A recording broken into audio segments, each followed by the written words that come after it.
boys and girls. Today we've got a kind of a dull project. We're working on my mother-in-law's Enclave. She needs some brakes on it. They said they've been, wobbling when she hits the brakes. So we got some new calipers for her. Got my lovely assistant. And yeah, we're going to be working on this thing today. It's not always muscle cars you get to work on. Sometimes it's daily cars. But anyways, we'll get this worked on and finished up today and get her all back together for her.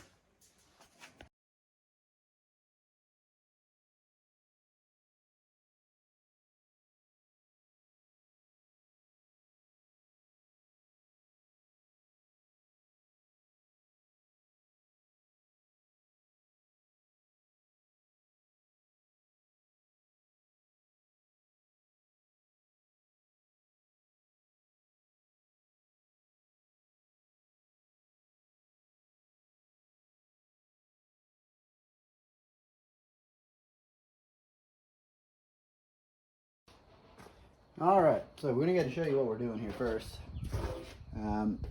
So first thing we did, a 7/8 socket, removed our lug nuts, pulled the wheel off. It's got a little set screw, uses Torx of some sort, probably like a T20, it's a T30. So put my T30 in, took a hammer, hit it a few times to break that little surface rust loose. Then I was able to break it off, spin it out. Next, you're going to need a 13. You can take that 13, put it right here on these two little nuts. Spin her on out. You do not need an impact. It just makes things quicker. Bye, Rod. Bye, love you. Love you. Alright, pull those out. Next, take your caliper, take it out.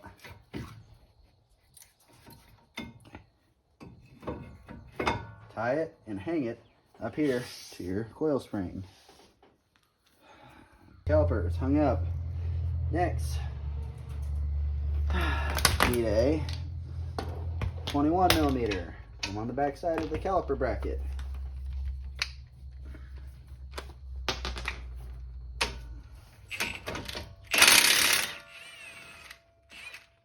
Remove these.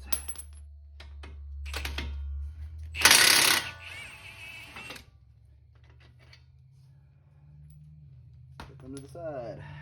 Caliper bracket. This can kind of come off now. Remove our pads.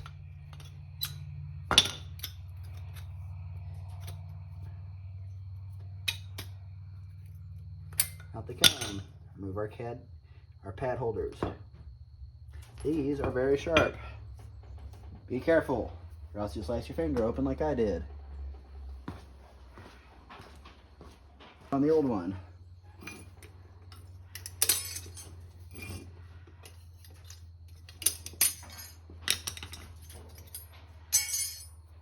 Alright, caliper. Pull it off. Sometimes you have to hit it with a hammer. This one I did not.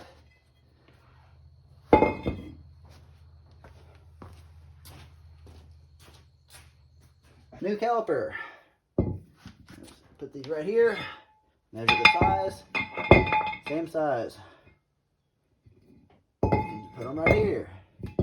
Make sure they're the same. Bolt pattern.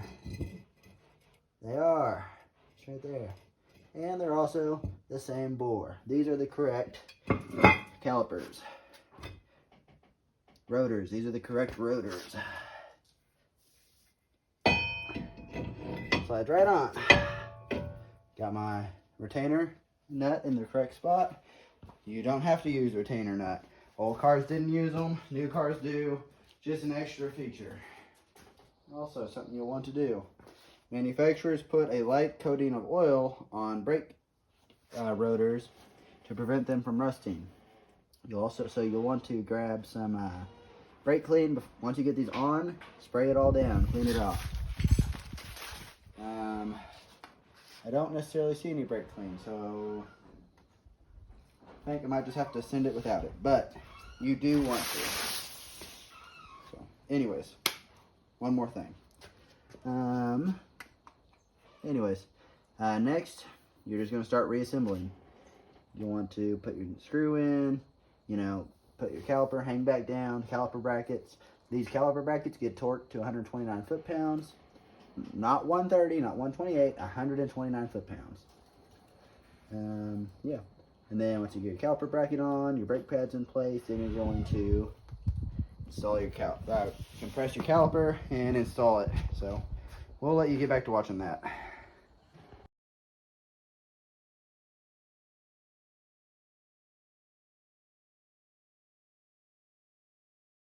All right, here is our brake caliper bracket, our new hardware, and our new pads. So whenever I put these in here and put it together, these pads are going to slide inside of here on the outside of these clips, and like that.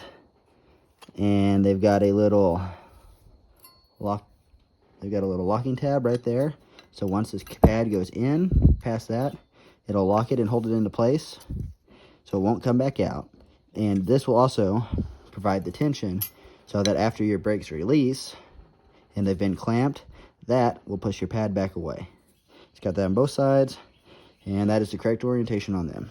So these are what are sharp and will slice your finger open. Ask me how I know. Anyways, yeah, so that'll go in just like that. And on these brake pads, at least on this pair, you know, there's two pads or two sets. You got a squealer that sits right there. See if you can see it. It sits out past this pad surface so that it can squeal once you're getting down, you're ready to replace them. And you should put the squealer on each side. So one on the left, one on the right. And I also put them on the outside so that they're easier to check.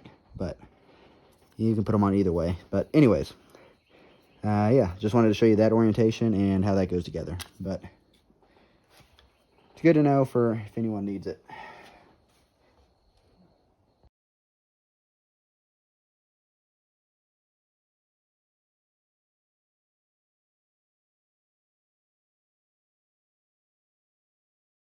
All right, now we've got our nice fancy, you know, Mac half-inch torque wrench. Any brand torque wrench will work. I do recommend more expensive brands because you can get them serviced, and this is a critical component or tool to use for a lot of things. It's for torquing heads, blah blah blah. So to me, it's worth the money to spend it and get a good one, and just know that you can have it serviced at any point by a truck, and it'll be taken care of for your lifetime. But anyways, as you can tell, we've got it set. Let's see, there's 130. We're just right below that because we're at the 9, so 129. And I'm gonna put it on here, snug it up.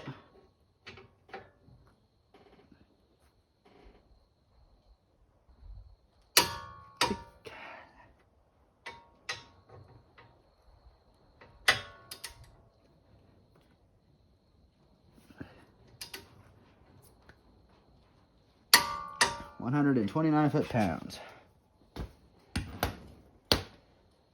Next, we get our pads. Let's see, we want our squealer on the outside. This is our one with the squealer. Put this one into place. Good.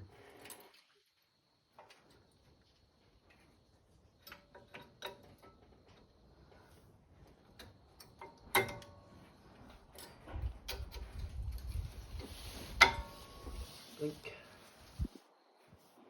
they're both in where it needs to be now, and that pushes it out. Next one. Place.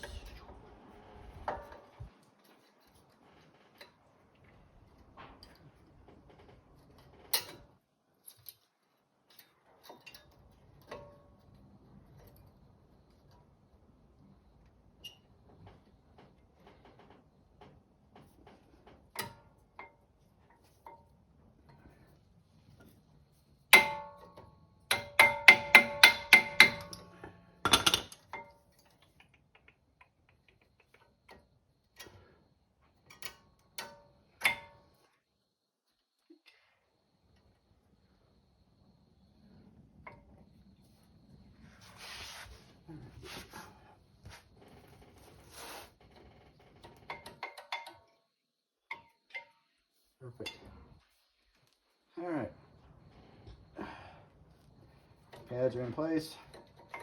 The locks are working. Can't back out. Next thing. Different opinions on different things. I've always heard people say you should, I've heard different things. People have said that you're supposed to open your brakes, go ahead and let the fluid out, then compress it, and then after that, then re-bleed the system. I've also heard people say, just go ahead and open the master cylinder, compress it slowly and evenly using a pad in there, and then just pump your brakes. Probably the technical answer is probably you need to open the bleeder, compress it, close the bleeder, then bleed the brakes. That being said, I've had good luck with just compressing it with the master cylinder open. So that's what I'm going to go ahead and do. Oh.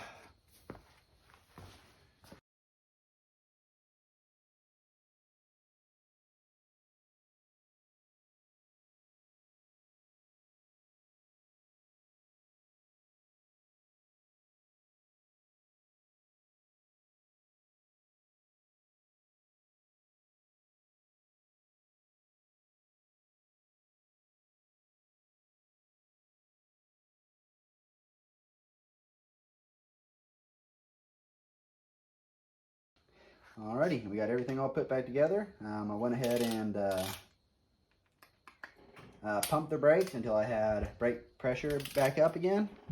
And now we're going to torque the wheels. According to Google, it's 140 foot-pounds. So, went ahead and went to contact with my impact. Now we're going to do a star pattern. 6-lug wheels.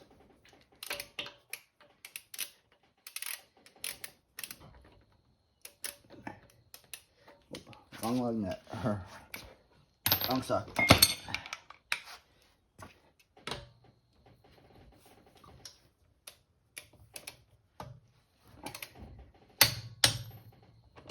Found it. Down to this side.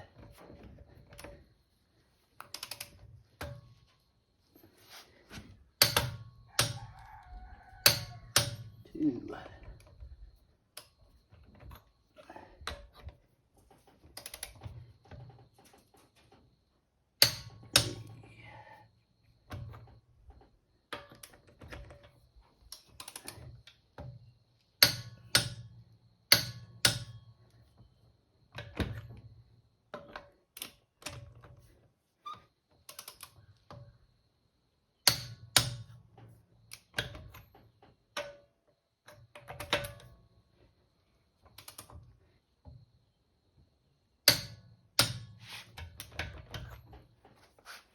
Alrighty, 140 foot-pounds.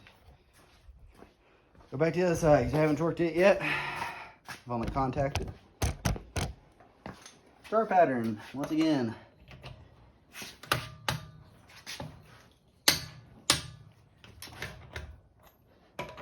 When you're using a torque wrench, tempting as it is, you don't want to put your hand right here and hold on to this, because that, you actually holding this will actually reduce how much torque you're putting into something.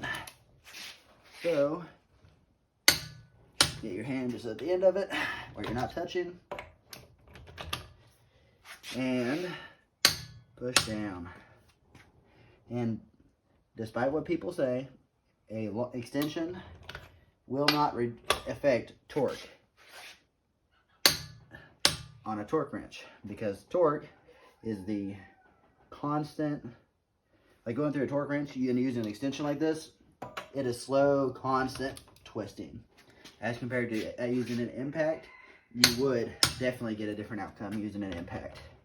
But using an extension, it's not going to affect anything. So, anyways, wheels are torqued and we are done. So, a lot of people would probably call it good right here. It's done. I am going to go ahead and take it for a test spin. I'm going to drive it up and down the highway, apply the brakes, with big trucks, it's actually in their torque spec that you want to get them up to temperature to a certain point, because you want to get the entire rotor up to, I think it's like 250 degrees, and then let it cool back down. That way you get even heat transfer on your first cycle, as compared to if you just went out there, a driver took it out, and the very first brake action they did was they stomped on the brakes and locked them up, and then that would cause warpage. As compared to if you take it out and you get a nice, slow, gentle braking cycle on it that gets it really hot throughout the entire rotor, and it can all heat and cool as one unit, you'll be less likely to have premature warpage. So anyways, we're gonna go take it out for a test spin, try the brakes out, and get them heated up so that we can hopefully prevent that warpage. But that's the video, and after we're done with that, I'll come back and retorque these wheels again, and I might chase that little bird that just flew through the camera, so we don't know. But anyways, thanks for watching, guys. Have a great night.